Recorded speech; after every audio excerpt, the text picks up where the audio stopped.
I hate those white soldiers who took us from our homes. I hate the soldiers who make us keep walking through the snow and ice toward this new home that none of us ever wanted. Samuel Cloud was a 9-year-old boy who walked on the Trail of Tears, a significant milestone in the history of the United States of America. It changed the lives of many people, like him.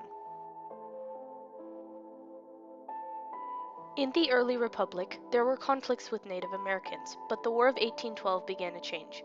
Relations with natives became strained, leading to the Indian Removal Act of 1830. The act caused a long-lasting turning point which allowed the United States to acquire new territory through force, strongly impacting Native Americans of the past and present. Originally, the Native American control idea was proposed by George Washington in 1789, who believed that if natives adopted a Euro-American lifestyle, future wars could be avoided. Washington made several efforts to purchase Native American land through fair treaty, but failed. The plan later resurfaced after the War of 1812, a conflict between the British and the Americans. After the war, natives were severely weakened. President Andrew Jackson, elected on March 4, 1829, was angry that the natives had sided with the British during the war, and seized the chance to force Native Americans off of their ancestral lands. Combined with manifest destiny, the idea that it was America's destiny to conquer North America, Jackson felt justified in approving the Indian Removal Act in 1830, a turning point that began the deadly Trail of Tears. The Indian Removal Act affected many events between the 1830s and 1850s for the United States and the 5 civilized tribes, the Cherokee, Seminole, Creek, Choctaw, and Chickasaw.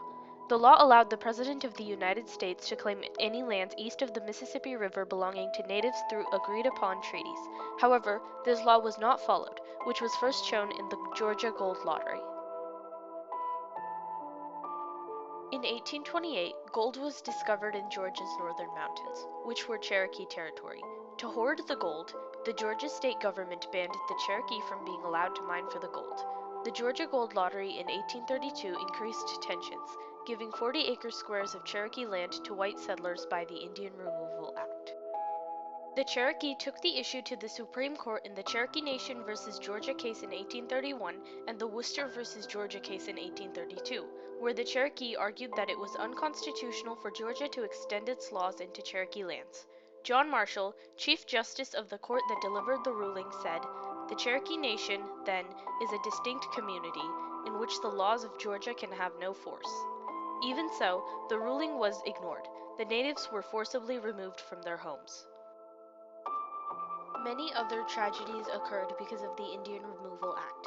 Most of the time, leaders of the native tribes were coerced, threatened, or bribed into signing treaties that would allow Americans access to the land.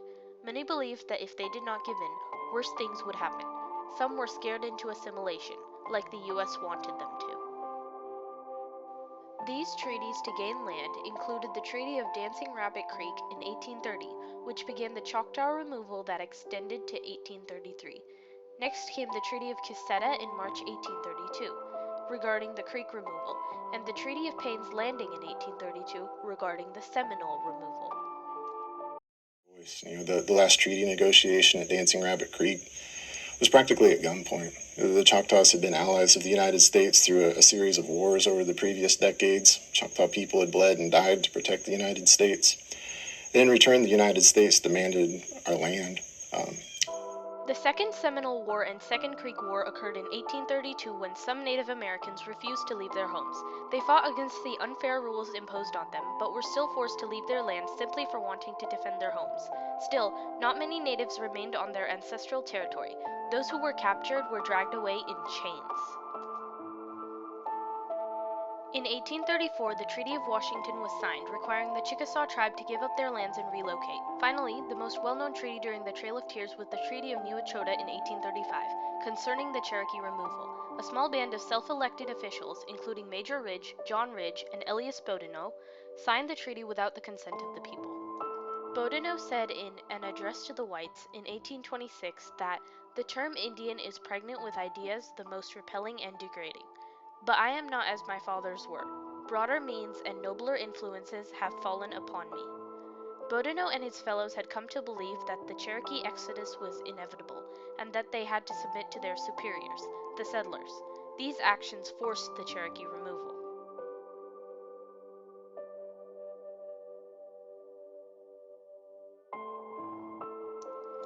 John Ross, chief of the Cherokee Nation, was opposed to the treaty and created a petition that was signed by over 15,000 of the Cherokee to revoke the Treaty of New Echota, and sent it in a letter to Congress to protest. Ross wrote, "The instrument in question is not the act of our nation. We are not parties to its covenants. It has not received the sanction of our people." Although the Cherokee clearly did not have a majority vote in regards to relocation, the United States silenced their voices, demonstrating their determination to prove superiority. The Cherokee continued to resist, so around 7,000 soldiers were sent to forcibly escort them to the new land, led by General Winfield Scott. Around 100,000 Native Americans were relocated during the Trail of Tears, and an estimated 15,000 died on it from horrific things such as starvation, malnutrition, exposure to extreme climates, disease, and abuse from soldiers. While the Indian Removal Act was a tragic turning point for natives, it was beneficial to white settlers. The land gained from natives was mainly in the present-day southeastern United States, including the states of Alabama, Arkansas, Georgia, Illinois, Kentucky, Missouri, North Carolina, Florida, and Tennessee, greatly expanding the country. The natives were relocated to the present-day U.S. state of Oklahoma. They were forced off of their land for an amount of money that they never actually received. Jackson's racism toward natives influenced westward expansion for the U.S., as he gained a lot of territory from 1830 to 1850 during the Trail of Tears. Jackson believed he was perfectly justified in taking the natives' land. He himself said in his message to Congress in 1830 that the policy of the general government toward the red man is not only liberal but generous. He is unwilling to submit to the laws of the states and mingle with their population. To save him from this alternative, or perhaps utter annihilation, the general government kindly offers him a new home and proposes to pay the whole expense of his removal and settlement. Jackson believed that the United States was superior to the Native American nations and never viewed them as equal human beings, which was a cruel and tyrannical way of thinking. However, not all Americans believed that the Trail of Tears was justified, and some groups, like the Quakers, opposed it. Many soldiers who helped relocate natives never forgot the horrors that they witnessed. John G. Burnett was a soldier who helped relocate the Cherokee in 1838. He said, "I wish I could forget it all, but the picture of 645 wagons lumbering over the frozen ground with their cargo of suffering humanity still lingers in my memory. The cruelty of the Trail of Tears is evident, for even American soldiers knew they were doing something horrible. In 1907, even the territory granted to natives was made into the U.S. state of Oklahoma." The Trail of Tears took a great toll on the people who walked on it. However, the Native Americans began rebuilding themselves. By 1859, feuds between the natives who had relocated were resolved, and 32 schools had been built, along with a newspaper called the Cherokee Advocate. Viewed as traitors by the Cherokee, Major Ridge, John Ridge, and Elias Boudinot were hunted down and killed for selling away the Cherokee land. Native Americans continue passing down their culture and history to their descendants. The natives remade themselves after harsh and trying times, and today, some of the largest Native American nations are in Oklahoma, the land they were relocated to. In summary, the Trail of Tears was an extremely shameful period in American history and a major turning point for both natives and settlers. It negatively affected Native Americans, as they were uprooted from their cherished homes. In contrast, white settlers were positively impacted as they gained a huge portion of land that contributed to things such as agriculture and settlement. Today, the Trail of Tears is recognized as an atrocious act. Hoping to resolve any leftover hard feelings from the Trail of Tears, President Barack Obama signed the Native American Apology Resolution in 2009 to try and bring together Native Americans and Americans alike. That's why I want you to know that I'm absolutely committed to moving forward with you and forging a new and better future together. It's a commitment that's deeper than our unique nation-to-nation relationship.